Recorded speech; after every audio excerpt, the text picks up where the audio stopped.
Hello दोस्तों, आइए हमारे व्रत कथा चैनल में आपका स्वागत है। मैं आपके लिए लेके आई हूँ एक नई कहानी, शीतला माता की कहानी। जय शीतला माता।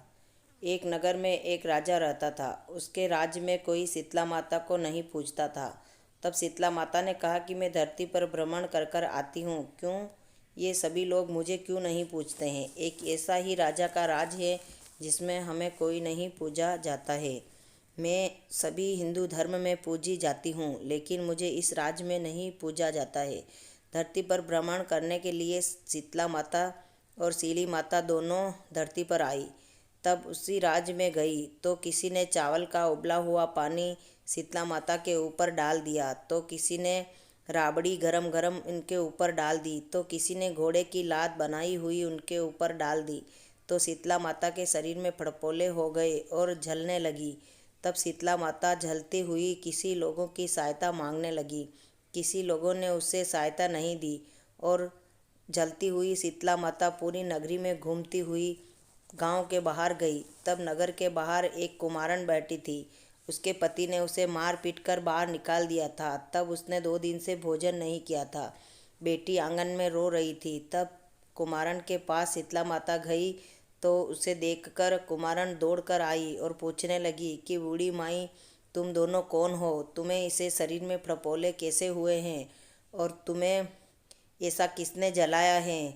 तब शीतला माता और सीली माता को दोनों को अपने आंगन में लेकर गई और अपने घर में झोंपड़ी में जाकर वो ठंडा जल ले आई। एक मटके में भरा हुआ ठंडा रात का जल उन दोनों के ऊपर डाल दिया, तो कहीं शीतला माता के फड़फोले कम हुए और सीली माता को रात की राबड़ी बनाई हुई पड़ी थी।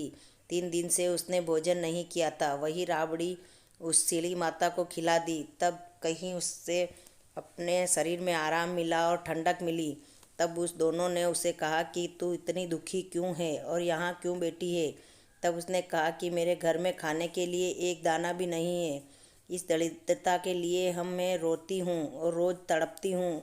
हमारे पति पत्नी के बीच झगड़े होते हैं, इसीलिए माता के मंदिर जाती हूँ, ठंडा पानी जल चढ़ाकर आती हूँ, घर आकर बैठ जाती हूँ।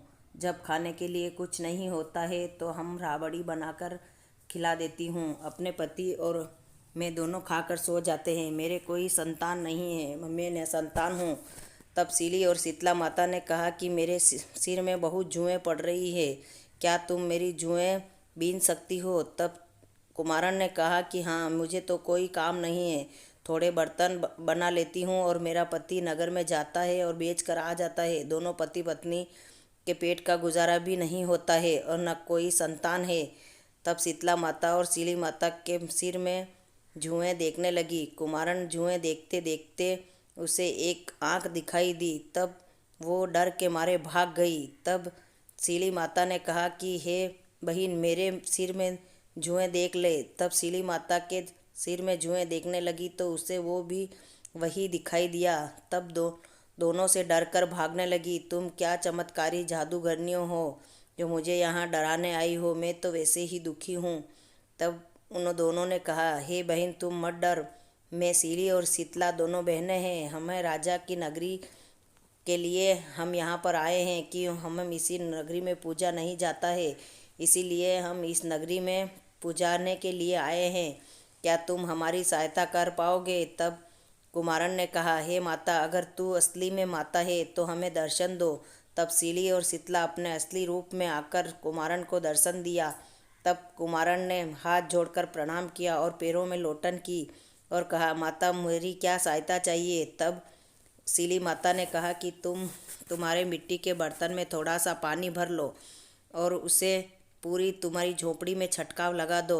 तुम्हारी झोपड़ी नहीं जलेगी और पूरी राजा की नगरी सोते ही सवेरे उनकी झोपड़ी तेरी झोपड़ी नहीं जलेगी और राजा की नगरी पूरी जल पड़ेगी। अगर राजा दौड़ता हुआ नंगे पांव तेरे झोपड़ी के पास आए तो तुम हमारी सारी कहानी उसे सुनाना।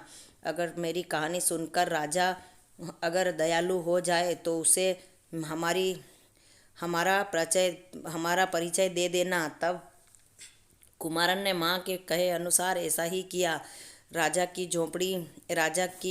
नगरी तो पूरी सुबह उठते से ही जल गई, लेकिन कुमारन की झोंपड़ी आग छू नहीं पाई। तब राजा के पास संदेश गया कि कुमारन की झोंपड़ी में आग नहीं लगी है और अपनी पूरी नगरी जलकर राख हो गई है। तब दौड़ा हुआ राजा दौड़ा हुआ कुमारन के पास आया और कुमारन को कहने लगा कि हे कुमारन, तेरा ये क्या चमत्कार है? तूने क्या जादू किया है? हमारी पूरी नगरी जलकर राख हो गई है और तेरी झोंपड़ी को आग छूकर नहीं गई है। इसका क्या चमत्कार है? तब राजा ने कहा तो कुमारन ने कहा कि नहीं, मुझे एक वचन दो, तब मेरे वचन का पालन करो। राजा के वचन झूठे नहीं जाते हैं, ये मैंने सुना है। अगर मेरे वचन नहीं झूठे जाएंगे तो मैं आपको बता पाऊंगी। तब राजा ने वचन दिया और कुमारन कहने लगी कि रात को मेरे सीली और शीतला दोनों मेरे घर पर आई थी। उसने जो उसके साथ बीती, जो सारी बात बताई। तब राजा ने कहा नहीं, ये सब झूठ है। अगर सच है तो तुम्हें कोई चमत्कार बता। तब उसने शीतला माता ने 5 कंकर दिए थे कुमारन को। वो 5 कंकर कांटी के पत्थर में बने हुए थे। तब उस 5 कंकर को उस राजा को बताया तो राजा ने सही में उसी कुमारन का विश्वास किया। राजा ने पूरी नगरी में ढिंढोरा पिटवा दिया कि छठ के दिन तुम सभी गांव वासियों को ठंडा भोजन बनाना है और सुबह होते ही 4 बजे उठकर शीतला माता की पूजा करनी है और उस ठंडा भोजन का ही भोग लगाना है। और तुम ही सब नगर में कोई चूल्हा नहीं जलाएगा, ठंडा भोजन ही खाओगे।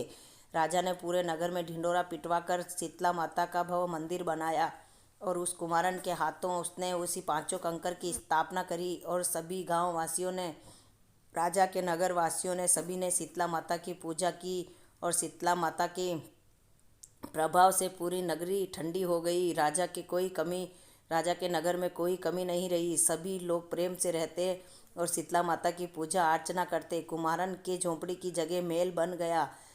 कुमारन अपने बच्चे के साथ खुश रहती। हरा भरा घर, हरियाली हो गई। बच्चे, संतान, पुत्र पौत्र की प्राप्ति हुई। हे शीतला माता, जैसे कुमारन पर प्रसन्न हुए, जैसे हम पर भी होना। जय शीतला माता। राजा के को बुद्धि दी जैसी सभी को मत देना और राजा को सतबुद्धि दी जैसी सभी को देना। जय शीतला माता, जय शीतला माता।